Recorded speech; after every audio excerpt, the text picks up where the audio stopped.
नमस्कार दोस्तों, मैं अंकित पटेल लाइब्रेरी साइंस के यूट्यूब चैनल में आपका स्वागत करता हूं। दोस्तों, हम लोगों का जो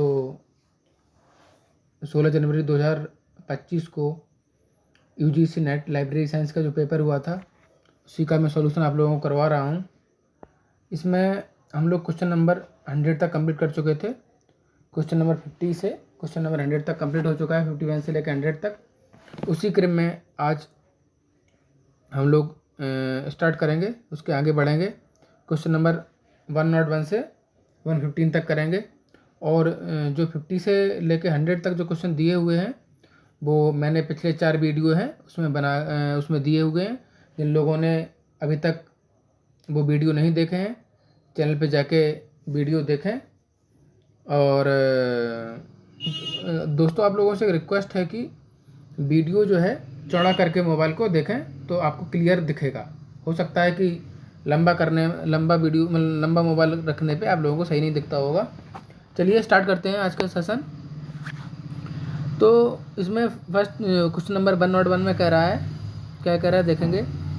arrange the following database according to their year of launch inception in ascending order.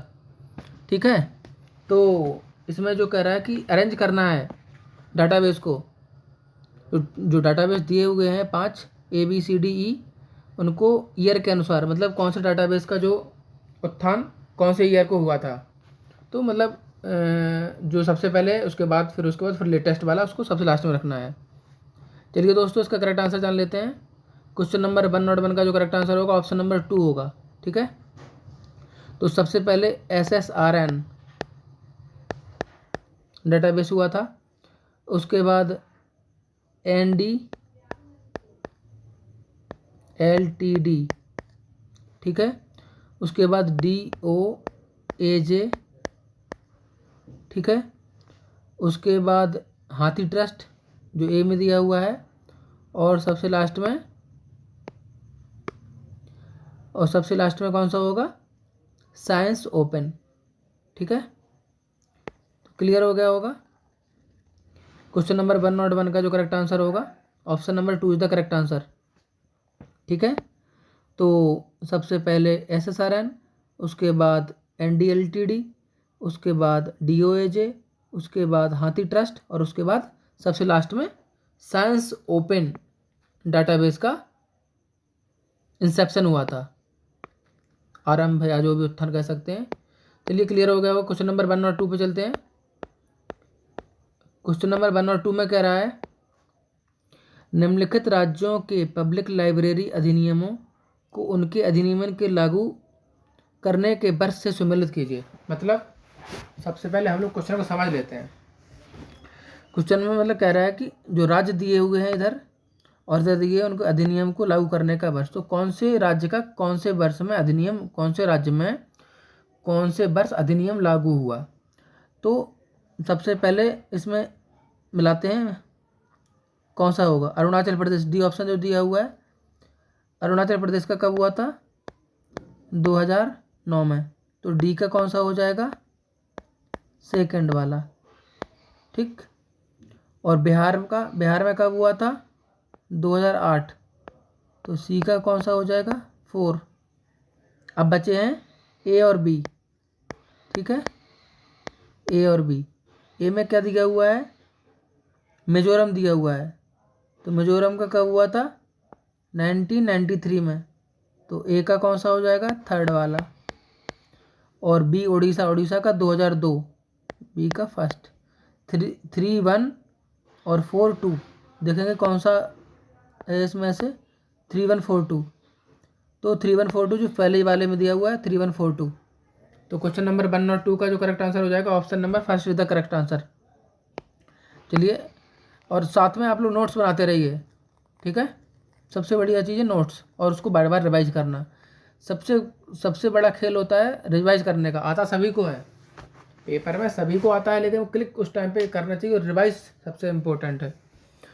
तो अरुणाचल प्रदेश 2009, बिहार 2008, उड़ीसा 2002 और मिजोरम 1993। क्लियर हो गया होगा। चलिए क्वेश्चन नंबर 103 पे चलते हैं।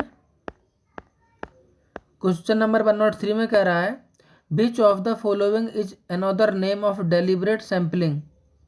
डेलिबरेट मीन्स होता है जानबूझकर, ठीक है, मतलब एक और नाम है, क्या कह रहा है, वही कह रहा है ना कि विच of the following is another name of deliberate sampling, मतलब डेलिबरेट सैम्पलिंग का एक और नाम क्या हो सकता है। डेलिबरेट मीन्स होता है जानबूझकर या सुनियोजित तरीके से, तो रैंडम मीन्स होता है रैंडम तरीके से, स्ट्रेटिफाइड अलग होता है, स्नोबॉल अलग होता है, पर्पज मीन्स होता है उद्देश्य, और डेलिबरेट मीन्स जानबूझकर या उद्देश्य पूर्वक, ठीक है। तो क्वेश्चन नंबर 103 का हो जाएगा, करेक्ट आंसर क्या होगा इसमें, option number 2 is the correct answer, ठीक है। चलिए क्वेश्चन नंबर 104 पे चलते हैं। 104 में कह रहा है the development of technologies in scholarly communication is transforming how research is shared and achieved, particularly in terms of security and accessibility। क्या कह रहा है, क्वेश्चन देखेंगे।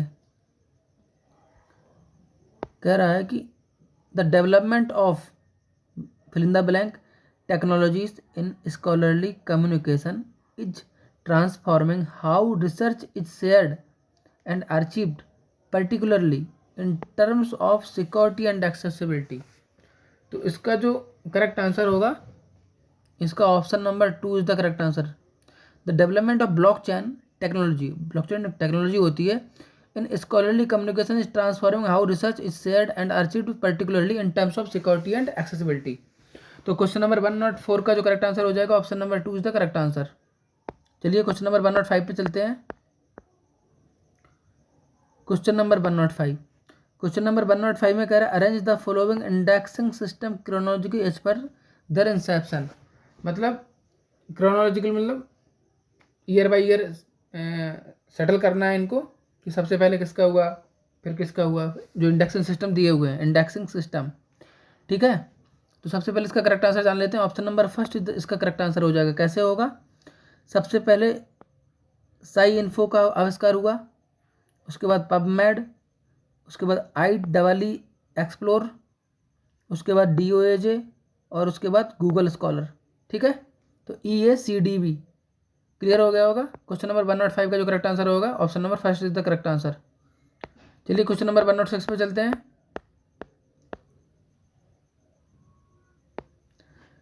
Match the different profounders of digital archive platform with the respective platforms created by them, ठीक है। यहाँ पे प्रोफाउंडर्स दिए हुए हैं, प्रोफाउंडर होता है, ठीक है। तो लिस्ट 1 में प्रोफाउंडर दिए हैं, उनको लिस्ट 2 में क्या दूंगा, प्लेटफॉर्म। कौन से प्लेटफॉर्म को कौन से प्रोफाउंडर ने बनाया हुआ है, तो वही है different profounder of digital archive platform with the respective platform created by them, ठीक है। तो इसका जो सबसे पहले करेक्ट आंसर जान लेते हैं। क्वेश्चन नंबर 106 का जो करेक्ट आंसर होगा, option number 4 is the correct answer, ठीक है। 4 कैसे होगा वो भी देख ले रहे हैं। कह रहा है हर्बर्ट वान डी सोम्पेल ने क्या किया था, ओपन आर्चिव किया था, ओपन आर्चिव इनिशिएटिव का आविष्कार किया था, ठीक है। उसके बाद पॉल गिन्सबर्ग ने क्या किया था, आर्चिव। उसके बाद Michael S art, project Gutenberg. उसके बाद स्टीवन हर्नार्ड, ओपन सबवर्सिव प्रपोजल, ठीक है। हर्बर्ट वान ने किया था ओपन आर्चिव, उसके बाद पॉल गिन्सबर्ग ने किया था आर्चिव, उसके बाद Michael S art, project Gutenberg, और उसके बाद स्टीवन हर्नार्ड ने सबवर्सिव प्रपोजल, ठीक है। क्लियर हो गया होगा। क्वेश्चन नंबर 106 का जो करेक्ट आंसर हो जाएगा, option number 4 is the correct answer. 3, 1, 4 और 2, 3, 1, 4, 2, ठीक है। क्लियर हो गया होगा। चलिए क्वेश्चन नंबर 107 पे चलते हैं। क्वेश्चन नंबर 107 में क्या कह रहा है, how many entities does premise data model has. जो प्रीमिस डाटा है, प्रीमिस डाटा में कितनी एंटिटीज होती हैं, तो प्रीमिस डाटा में हम सब लोगों को पता ही है 5 एंटिटीज होती हैं, तो option number 4 is the correct answer. ठीक है, चलिए नेक्स्ट क्वेश्चन पे चलते हैं। क्वेश्चन नंबर 108 108 में कह रहा है arrange the following subjects according to the principle of increasing complexity. जो इसमें कॉम्प्लेक्सिटी इंक्रीज होती है उस हिसाब से करना है, as per Colon classification edition 6th revise edition जो हुआ था कॉलन क्लासिफिकेशन का, तो इंक्रीजिंग कॉम्प्लेक्सिटी को दिखाना है यहाँ पे। ठीक है, तो सबसे पहले इसका करेक्ट आंसर जान लेते हैं। Option number 3 is the correct answer. ठीक है, तो सबसे पहले आएगा मैथमेटिकल ज्योग्राफी, उसके बाद बायो जियोग्राफी, उसके बाद एंथ्रोपोजियोग्राफी, उसके बाद पॉलिटिकल जियोग्राफी, और उसके बाद इकोनॉमिक ज्योग्राफी। क्लियर हो गया होगा, DABC DABCE। ठीक है, option number 3 is the correct answer. Question number 108 का 3 इज द करेक्ट आंसर। चलिए क्वेश्चन नंबर 109 पे चलते हैं। क्वेश्चन नंबर 109 में कह रहा है निम्नलिखित में से कौन से कथन पुस्तकालयों के डिजिटलीकरण की प्रक्रिया का सटीक वर्णन करते हैं। तो इसमें कह रहा है वही चीज़ है कि कौन से जो कथन है पुस्तकालयों के डिजिटलीकरण की प्रक्रिया का सटीक वर्णन करते हैं, मतलब पुस्तकालयों में जो डिजिटलीकरण होना है उसकी प्रक्रिया का वर्णन कौन से पुस्तकालयों को डिजिटल की प्रक्रिया का सटीक वर्णन कौन कौन से कथन कर रहे हैं वो देखेंगे यहाँ पे। तो सबसे पहले क्वेश्चन नंबर 109 का जो करेक्ट आंसर हो जाएगा option number 3 is the correct answer. ठीक है, 3 ABCD। ठीक है, डिजिटलीकरण से क्या हो जाता है कि सुविधाएं हो जाती हैं, जैसे कि इसके लिए ढूंढने में सुगमता के लिए मेटा डेटा मानकों का अनुपालन आवश्यक है। ठीक है, इसमें एनालॉग सामग्रियों को डिजिटल प्रारूपों में परिणत करना शामिल है। ठीक है, यह बिना किसी परीक्षण संबंधी प्रयास के सभी डिजिटल सामग्रियों तक स्थायी पहुंच सुनिश्चित करता है। ये भी ठीक है, इसमें प्रोसेसिंग के लिए समुचित हार्डवेयर और सॉफ्टवेयर का चयन शामिल है। ये भी ठीक, ABCD चारों सही है। ठीक है, ABCD चारों सही है, बट इसमें ये नहीं कहा जरूरी है कि इसमें भारतीय राष्ट्रीय डिजिटल पुस्तकालय से अनुमति प्राप्त करना आवश्यक है, ये कहीं पे ज़रूरत नहीं है, और एक नॉर्मल डिजिटलीकरण की बात कर रहा है पुस्तकालयों के लिए। ठीक है, तो ABCD is the correct answer. चलिए क्वेश्चन नंबर 110 पे चलते हैं। 110 में क्या कह रहा है फेसेट सीक्वेंस दिए हुए हैं और उनका वर्णन, फेसेट सीक्वेंस के सिद्धांत का उनके वर्णन के साथ मिलान कीजिए। ठीक, जो फेसेट सीक्वेंस के सिद्धांत का उनके वर्णन के साथ मिलान कीजिए, बहुत इजी है, बहुत इजी है। ठीक है, देखेंगे ऐसे देखेंगे एकदम से दिमाग में छप जाएगा। चलिए, तो कह रहा है कि सबसे पहले इसको पढ़ लेते हैं, एक बार इसको पढ़ लेते हैं फिर इसको मिलाएंगे, वर्णन को पढ़ेंगे वर्णन से मिलाएंगे इसको। यह बताना कि पूरे निकाय को एकल इकाई माना जाना चाहिए। ठीक है, यह बताना कि पूरे निकाय को एकल इकाई माना जाना चाहिए। अब वो किस चीज़ में मान सकते हैं एकल इकाई, तो सीधा सीधा दिख रहा है यहाँ पे होल ऑर्गन सिद्धांत। होल ऑर्गन सिद्धांत में यह बताना कि पूरे निकाय को एकल इकाई माना जाना चाहिए, तो बी का कौन सा आंसर हो जाएगा, फर्स्ट हो जाएगा यहाँ पे। ठीक है, अब इससे ऑप्शन में देखते हैं बी में फर्स्ट किसका है, सीधा सीधा पकड़ा गया है यहाँ पे, option number 3 is the correct answer हो जाएगा, सीधा एक ही ऑप्शन से। मतलब फिर भी हम लोग जो है डिस्कस करेंगे पूरे ऑप्शन, एक ही ऑप्शन से पकड़ा गया। ठीक है, तो इसका जो ऑप्शन, ठीक है इसको देखेंगे, पहले बी का फर्स्ट हो गया। अब उसके बाद कह रहा है तो करेक्ट आंसर क्या हो जाएगा, option number 3 is the correct answer, 2 1 4 3। ठीक है,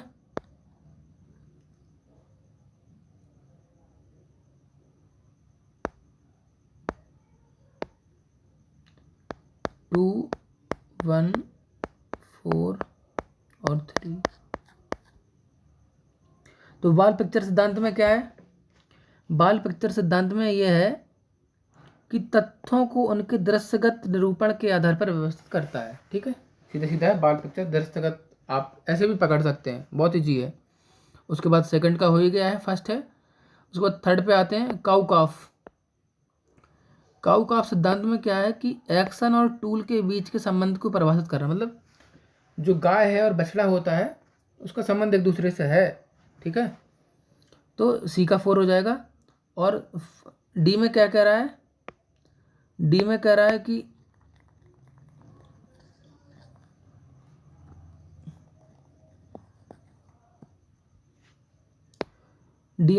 कि act and action actor tool सिद्धांत, यह निर्देश करना कि एक फेसेट की परिणति आश्रित फेसेट में होनी चाहिए, ठीक है। क्लियर हो गया होगा। बाल पिक्चर का है सेकंड, होल ऑर्गन का फर्स्ट, काऊ काफ का 4 और एक्ट एंड एक्शन का थर्ड। 2 1 4 3, ठीक है। ऑप्शन नंबर 3 तक करेक्ट आंसर। चलिए नेक्स्ट क्वेश्चन पे चलते हैं। क्वेश्चन नंबर 111 में कह रहा है which of the following is an example of utility software.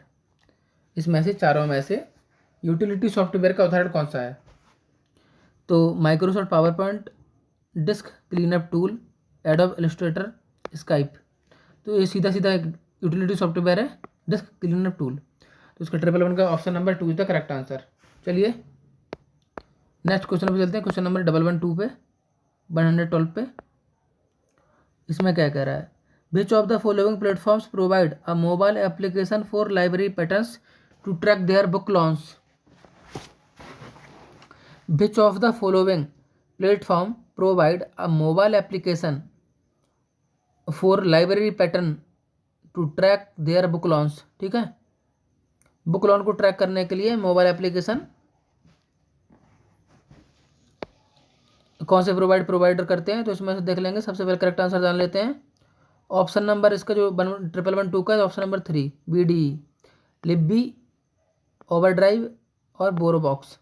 ये जो तीनों लिब्बी, ओवरड्राइव और बोरोबॉक्स ये तीनों हैं mobile application for library patterns to track their book launch, ठीक है।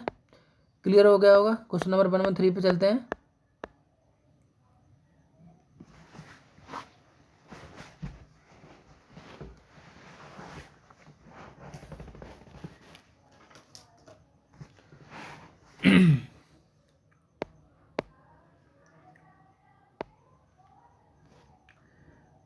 सीधा सीधा है।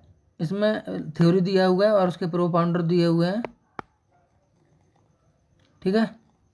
थ्योरी और प्रोपाउंडर। तो ये बहुत ईजी है। देखो लिटरेरी वारंट EW होल में डी का थर्ड। तो यहाँ पे एक ही से पूरा हो जाएगा सॉल्व। देखो डी में थर्ड दिया हुआ है। Option number is the correct answer, ठीक है। फिर भी इसको पूरा देख लेते हैं।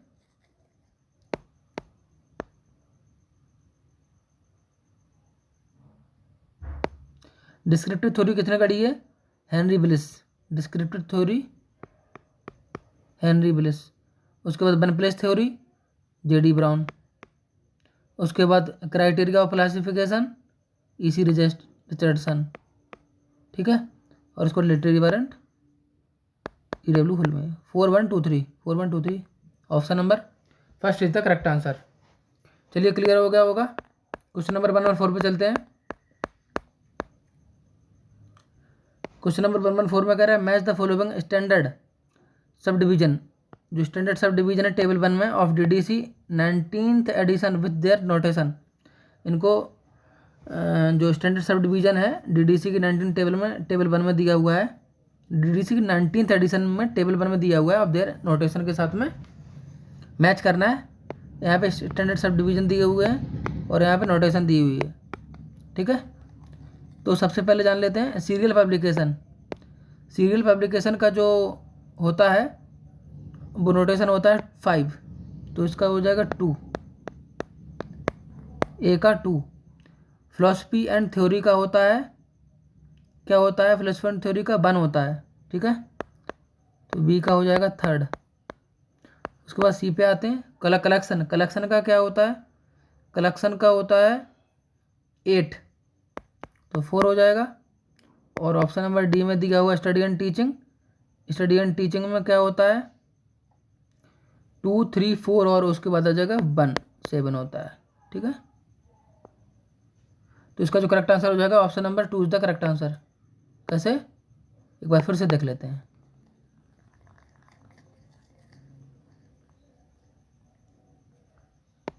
सीरियल्स का 5, फिलॉसफी का 1, कलेक्शन का 8, स्टडी एंड टीचिंग का 7। क्लियर हो गया होगा। 5, 1, 8 और 7।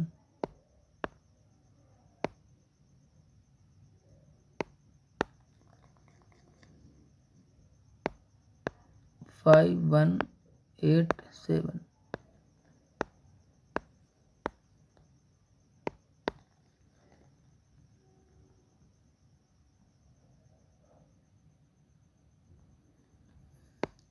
सीरियल्स का 5,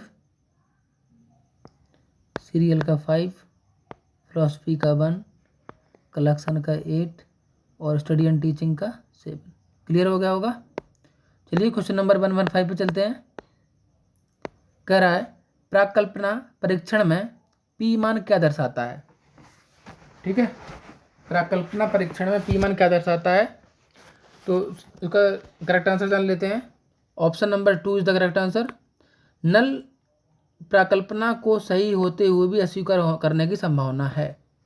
प्राकल्पना परीक्षण में पी का मान ये दर्शाता है कि नल प्राकल्पना को सही होते हुए भी अस्वीकार करने की संभावना होती है। तो उसका क्वेश्चन नंबर 115 का जो करेक्ट आंसर हो जाएगा option number 2 is the correct answer. चलिए दोस्तों, आप लोगों को मेरा प्रयास अच्छा लगा हो तो चैनल को सब्सक्राइब कीजिए और लाइक कीजिए और ज़्यादा से ज़्यादा शेयर कीजिए, जिससे कि दूसरे लोग भी इस चीज़ का फ़ायदा उठा सकें। आज के लिए इतना ही, धन्यवाद।